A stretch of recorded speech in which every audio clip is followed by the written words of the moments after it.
Hello, this is Julia Programming with a data scientist. My name is Dr. Randy Davila, and today we're looking at the Palmer Penguins dataset, part 2. And in this part, we're going to look at plotting the data. So in the previous video, we learned how to load the data. We learned how to sort of manipulate the data inside of a data frame. In this one, we're going to look at it.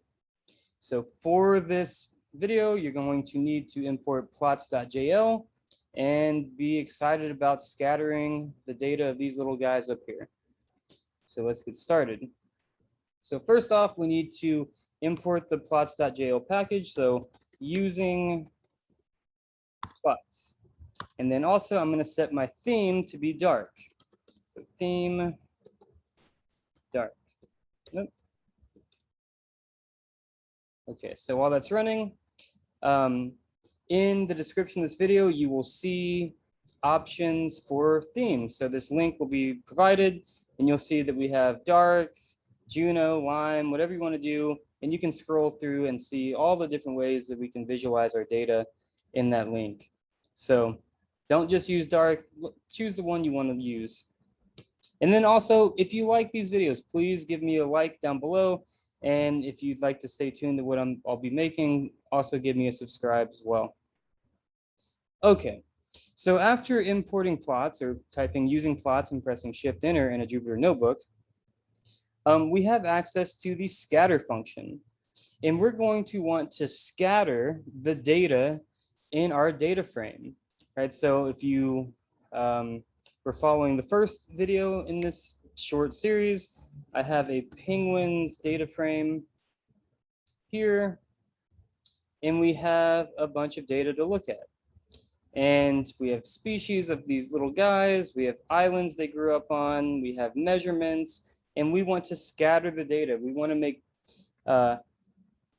collections of points, X and Y, that we want to plot in the Euclidean space.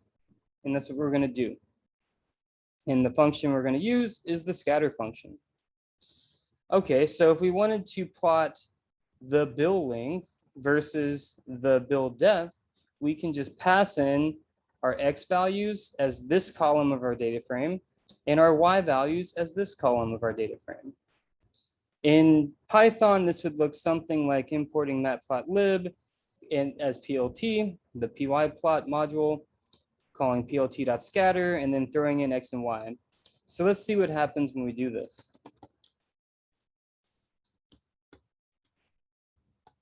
So bang for all rows. And then we want to look at apparently bill length. And then for our Y values, we want to look at penguins bill depth.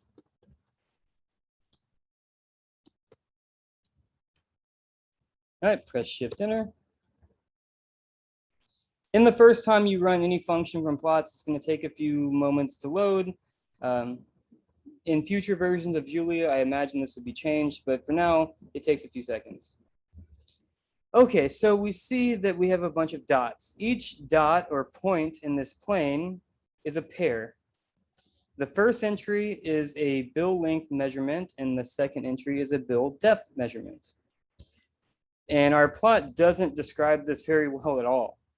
So our next step will be to add attributes to this figure to make it more readable. For example, on the x-axis, we'd like to know that that's bill length. On the y-axis, we'd like to know that that's bill depth. So let's go ahead and do that. And the way that we do that is by passing in the keyword arguments to the scatter function, x label, y label, and title. And these are very descriptive. I love it. X label is going to be this, which is what we pass in for our X values. Y label will be this, is what we pass in for our Y values. And then we make our data set. Title, sorry. But this is way one. I almost forgot. There's another way to do this. And that's by first instantiating or creating a figure that has plotted the penguins X and Y data that we chose, and then modifying that data with the bang, As I mentioned in the previous video, the bang operator will modify what you're working with. So this function here is going to make a figure of points, pretty much this one. And then this next function here, plot bang, is going to modify this by changing the X label, the Y label, and making a title. So we'll see how that works down below. And of course, Python has equivalences here. You have your figure, you update X label, update Y label, update your title, and then show your legend because Julia by default shows the legend. So let's see how this works. So let's call our scatter function, pass in our X data. So penguins, every single row, comma, and then we want bill length in millimeters. Now we want our Y values, so penguins, every single row of our data frame, and then bill depth. And then we want to set our X label and our Y label. So X label equals bill length millimeters, maybe make it nice and in parentheses like that. Our Y label, bill depth, millimeters like that. And then let's set our title. My maybe cute penguin data. Okay, press Shift Enter. And then we see that we now have a nice title. Our X label, our X axis is labeled, our Y axis is labeled. And this is really important to do. So if you're a professional data scientist, if you're presenting your information to other people, you need to always label your axis. And then it helps to have a cute title like this one. Okay, so this is way one. Next up, we're going to look at way two, which is kind of starting with a figure and then modifying that figure to look the way we want. So if we want to instantiate what we did before, so this thing, we can start with this. We can literally just say copy that, come down here, paste, but then we want to modify it. So we want to plot bang. So we're modifying this guy right here. We want to modify it by changing the X label to be bill length in millimeters. Change our Y label to be bill depth in millimeters. And we want to also change our title to be my cute penguin data. All right, Shift Enter, and it makes the same figure that we had before. Okay. Now, if you understand what it means to make an object and then modify it, then you'll understand that we can sequentially do this one at a time as well. And I think that's kind of important to know from like a learning perspective. So for example, here, we make a thing, we modify it, but why not make a thing, modify, modify, modify? So we could do something like this as well. Modify right there. That. Modify again by modifying the Y label, and then modify again with the title. Oh.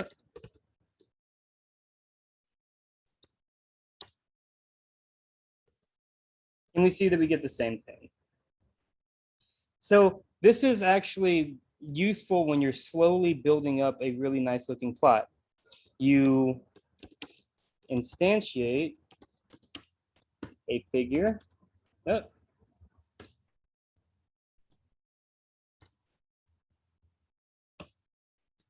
And then you modify, and then modify again, and then modify again.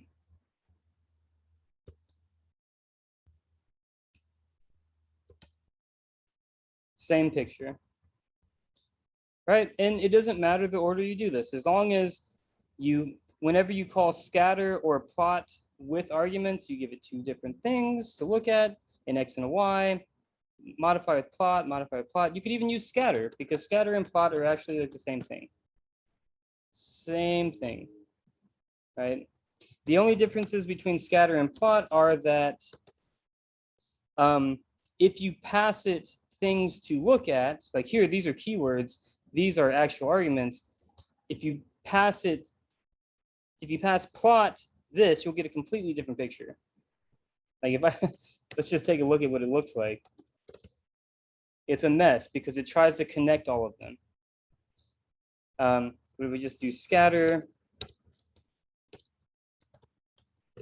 that we're good to go. Okay, so currently we're looking at two-dimensional data. So for each of these little penguin guys, we look at build length, build depth, we kind of look at the plot of them versus each other. But realistically, the data that we have, we look at the names of our columns.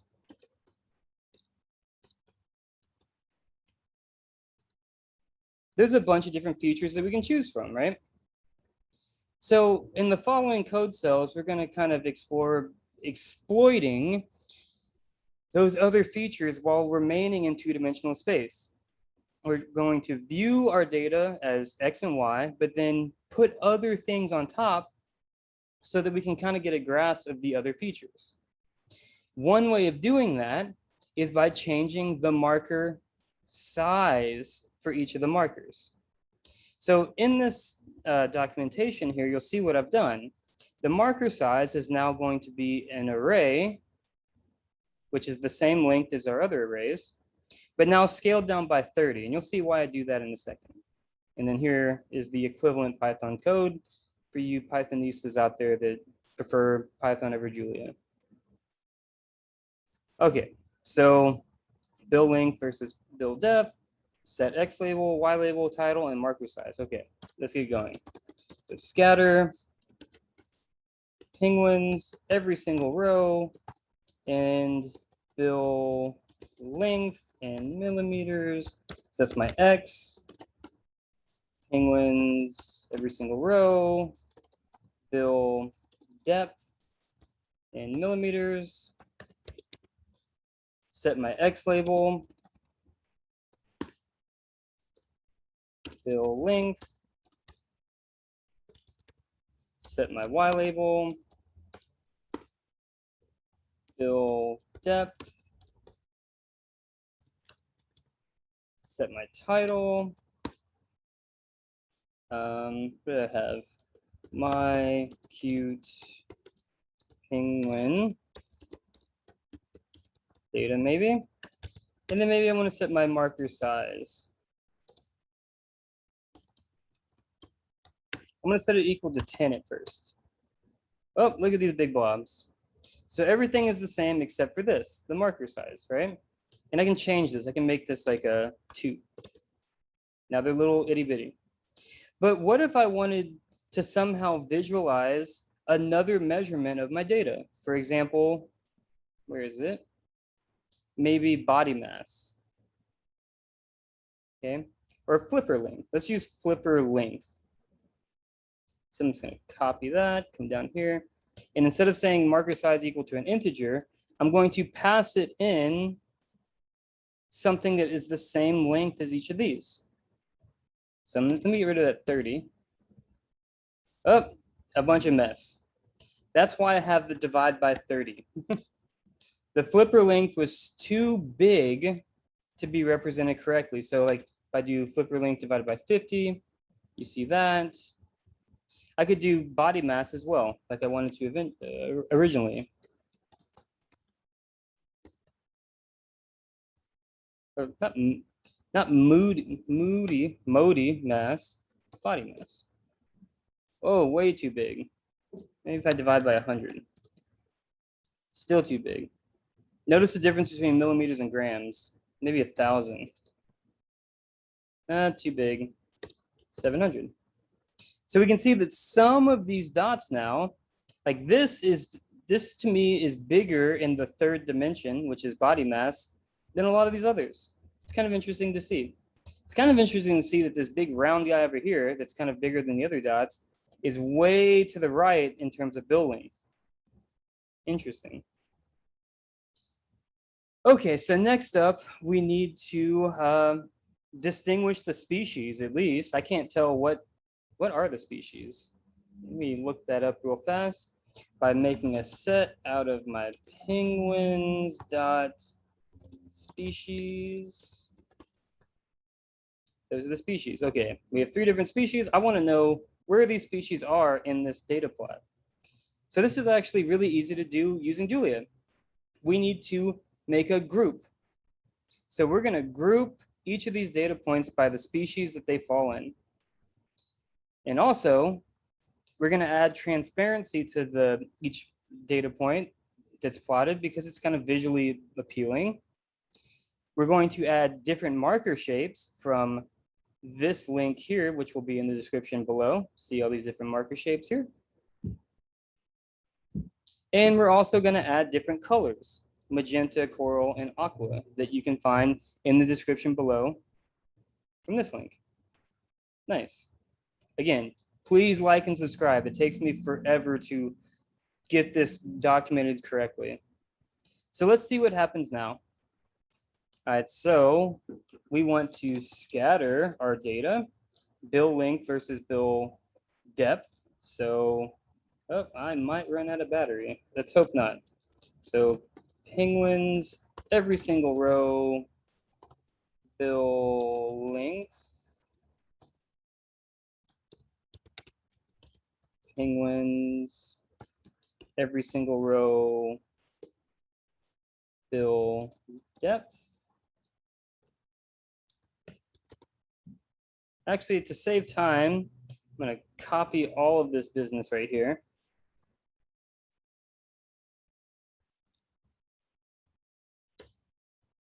So set my X label, Y label, title, my cute penguins data set, marker size, transparency is alpha, group everything by the species. Markers are going to be this row of information, diamond, hexagon, star. Color will be here. All right, so let's go ahead and press Shift Enter. Nice. So now we can see that there's definitely differences between the species. We got these Adelie species, I suppose that's how you say, chin strap species, that's kind of naughty, I guess. Gentoo, all right, well, we have different species.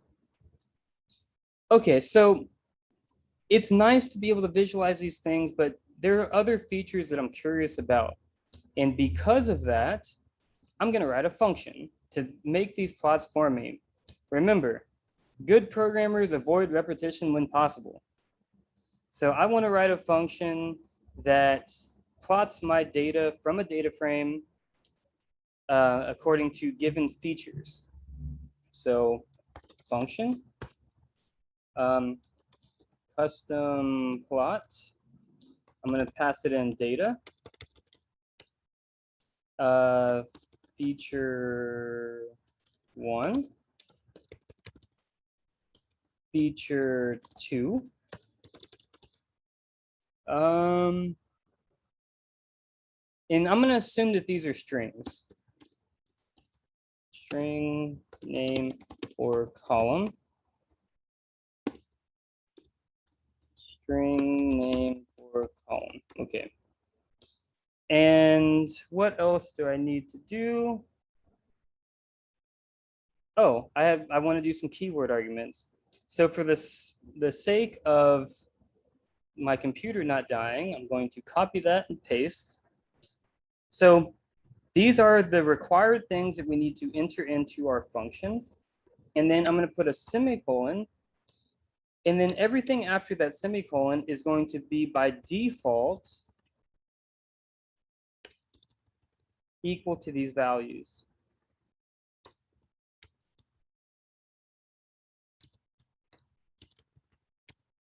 And you'll see how that works when I run this function. So I pass in a data frame, string name for column, for X column, I suppose. String name for Y column. Transparency is set by default equal to that. Okay, so this is my function. I'm entering it, so I need to go over 4 spaces, and now I'm inside the function. All right, so scatter data, every single row, feature 1, data, every single row, feature 2, and then alpha, oh no, I need my labels. X label equal to feature 1. Since that's a string, it should work.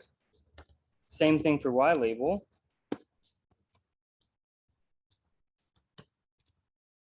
And then set everything else equal to my keyword arguments. Transparency. Oh, I need a group actually. I'd like to add the ability to group things.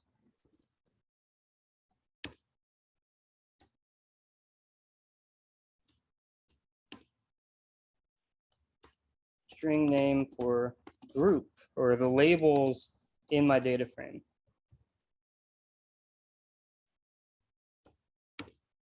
Okay, so my markers will be next. I need to do group data group like that. Marker equal markers. Color equal colors. And then legend determines whether or not the legend is going to appear. And I'm going to set that by default equal to true.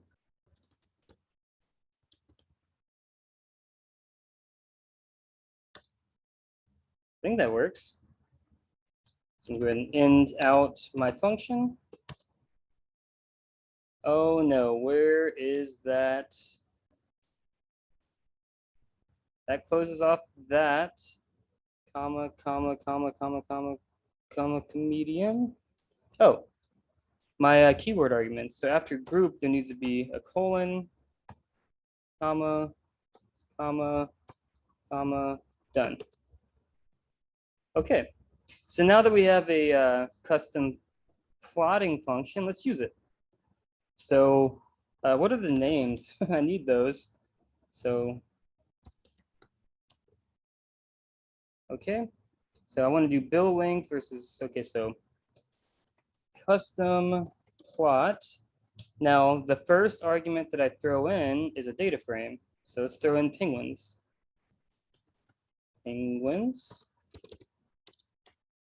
And then the second argument is feature 1. So I want a string for that column name. And then my second argument is a string for the second column name. Like that. Oh, and then I want to group by, what is it? Oh, I don't know why I did that as a, let me get rid of that, group. I would like to specify the group that I want. Group needs to be a string for the column name, and I'm going to say species. So you can see that all on the screen there. That's my X. That's my Y for my custom function. And I don't need to specify group because it's not a keyword argument. Remember what I was saying, keywords come after the semicolon. So I have to pass in group to run this function. My names. There we go. Nice. So now I can just look at plots on the fly. So if I just copy this, come down here, and if I want to look at flipper length, I just put in flipper length for my X. And if I want to do that versus body mass, oh, it's already there. Like that. And I can change the group. I could even change it. I know there's a sex column in there for male or female. This is the differences in sex. So this is really, really convenient to have once you write a function that's very general like this. You just start looking at data all over the place. All right, 7%. Let's see if I can make this video work. Okay, so I am actually curious about focusing in on the differences in penguins according to sex.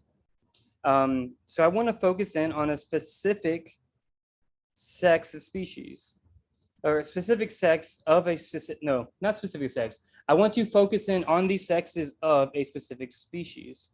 For example, the Gentoo species. So if you watched my previous video, you'll know that we can subset this data frame that we have penguins and find all of the Gentoo rows in the species column. So I'm going to go ahead, for the sake of saving time, copy that right there and say Gentoo is going to be the data frame, which is a subset of penguins for which every row that has this in species appears. Okay. So this is grabbing all of the Gentoo species from my penguins data set. And now I can use my custom plot function to look at the differences in sex. So custom plot, pass in my Gentoo data frame. And then I want to look at build depth versus body mass. Yep. And I want to group them by species.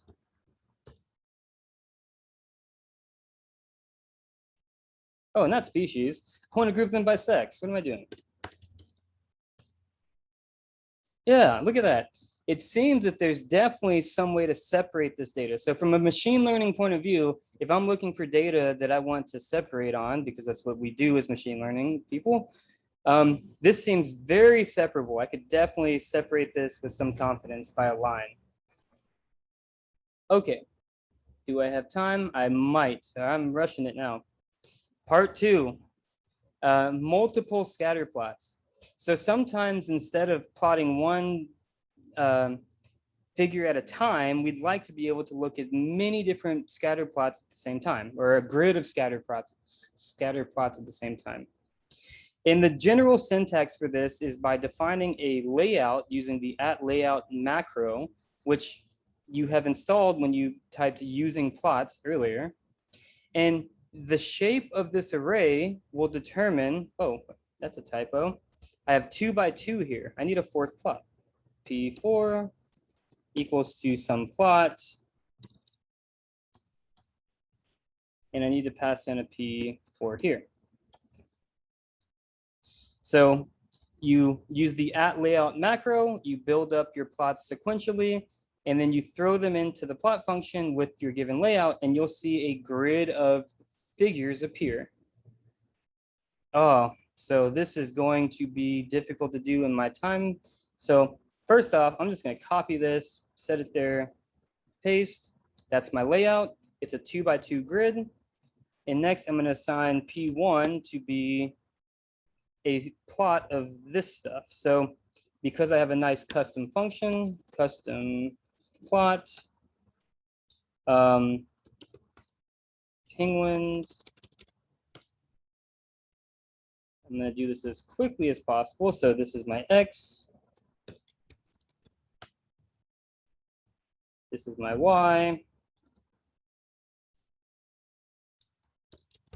And my group will be species. All right. So I assigned a variable to that plot.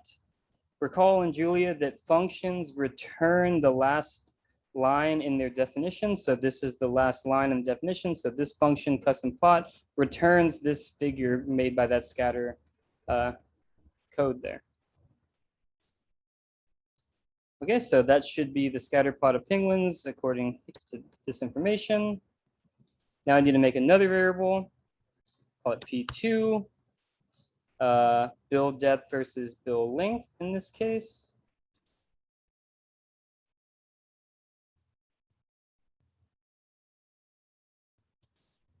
And I want to say that with legend is false, and I'll tell you why after I run this cell.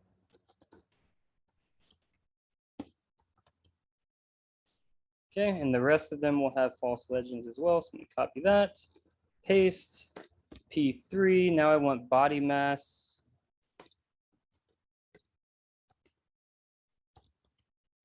Grams versus bill length, legend false. And then my fourth variable here will be flipper length versus bill length. Okay. And then finally, I want to plot all of those things with that given layout. So let's see what happens. Oh, there's a space there. Oh, it's moving so fast. Comma, comma, comma, comma, comedian.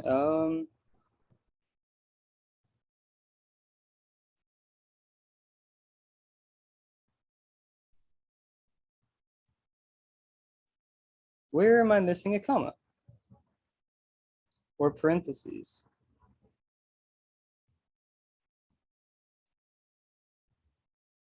Wait a minute.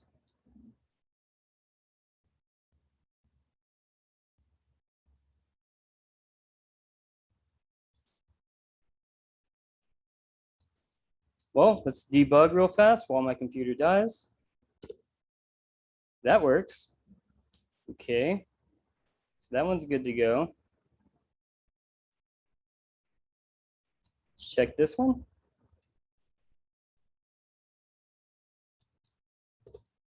That one works as well. Check the third one. That one works as well. Oh, it's right there. With underscore layout. Ugh. Okay, sorry about that, guys. We plot the four variables, P1 through P4 with our layout, and we get this nice image of a bunch of different comparisons between two different variables each. And the reason why I had the with legend false is because I wanted to have at least one legend to see what the species were. And I didn't want it appearing all over the place because then it would be messy. Okay. But again, to talk about the layout a little bit more, I wonder what happens if I do something like